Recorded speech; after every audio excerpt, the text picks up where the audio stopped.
அப்பொழுது அங்கே ஒரு பெண், அவள் முக்காடு போடுவாங்க பெண்கள். அவள் முகத்தை இங்கு வரைக்கும் அந்த முந்தாணி வச்சு மறைத்திருந்த அந்த துணியை வைத்து முகமே தெரியாத அளவுக்கு இங்கே வரைக்கும் மூடி இருந்தாள். அதனால் நான் ஜெபித்து கொண்டே வரும்போதே இந்த மகள் இங்கே வரைக்கும் போட்டிருக்காங்க. தலையில் லேசாக அப்படி தட்டின போது அவள் நிமிர்ந்து பார்த்தாள். அந்த துணியை எடுத்துட்டு நிமிர்ந்து பார்த்தாள். அதை பார்த்தபோது நான் அதிர்ச்சி அடைந்து விட்டேன். அவள் ஒரு வாலிப மகள். அவளுடைய முகமெல்லாம் அகோரமாக ஒரு ஸ்கின் டிசீஸ், ஒரு சரும நோய் அவளை தாக்கி முகமெல்லாம் கருப்பு கருப்பு கருப்பாக ஒரு அப்படியே தடியாக பார்க்குறதற்கு விகோரமாய் காணப்பட்டது. அவளுடைய பார்த்தபோது எனக்கு இருதயத்தில் அதிர்ச்சி, அவளுடைய கண்களிலே கண்ணீர், சொல்ல முடியல அந்த வேதனையை. ஒரு வாலிப மகள், முகம்லாம் அகோரமாக மாறிட்டு சொன்னால் உடம்பெல்லாம் எப்படி தான் இருக்குது, சரீரம் முழுவதும் சருமத்தில் அந்த வியாதி பரவி இருக்கிறார். சரீரம் முழுவதும் அவள் மூடி இருக்கிறாள். கை மூடு வரைக்கும் அவள் ஜாக்கெட் அணிந்திருக்கிறாள். முகத்தை தெரியாத அளவுக்கு மூடிக்கொள்கிறார். வெளியே காட்ட முடியாது யாரிடத்திலும். அதை பார்த்து என் இருதயம் அதிர்ச்சி அடைந்தது. அப்படியே ஒரு பாரம் என் உள்ளத்தை கவ்வி கொண்டது. இயேசு அந்த மகளை பார்த்து வேதனைப்படுவதை, பரிதபிப்பதை என்னால் உணர முடிந்தது. இந்த மகளுடைய எதிர்காலம், நாளைக்கு திருமணமாகணும், குடும்பமாகணும், யார் அவளை பார்க்க முடியும்? யாரிடத்தில் தன் முகத்தை காட்ட முடியும்?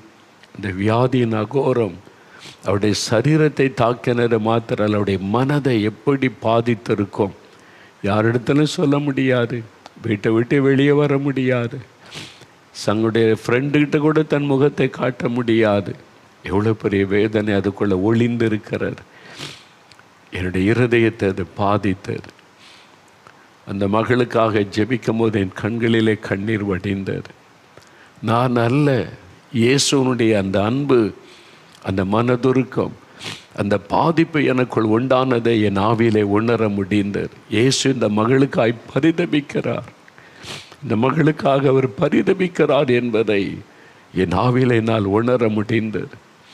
ஆண்டவரே, நீர் சுகம் கொடுத்து தான் ஆகணும், உம்முடைய தழும்புள்ள கரத்தை வைத்து தான் ஆகணும்னு சொல்லி பாரத்தோடு கண்ணீரோடு ஜெபிச்சு முடிச்சிட்டேன். ஜெபெல்லாம் முடிஞ்சு போயிட்டாங்க. சில நாட்கள் வரைக்கும் அது என் உள்ளத்தை பாதித்து கொண்டே இருந்தது. சிலர் சந்தித்து ஜெபிக்கும்போது அவங்க ஜெபம் பண்ணிட்டு போயிடுவாங்க சொல்லிட்டு, இரவில் அது பாதிப்பை உண்டாக்கும். அதிகாலை எழும்பி ஜெபிக்கும் போது பாதிப்பை உண்டாக்கும். அவங்க கண்ணீரோடு சொன்ன வார்த்தைகள், அங்கே வேதனைப்பட்டு வந்த நின்ற காட்சிகள் மனதை பாதிக்கும்.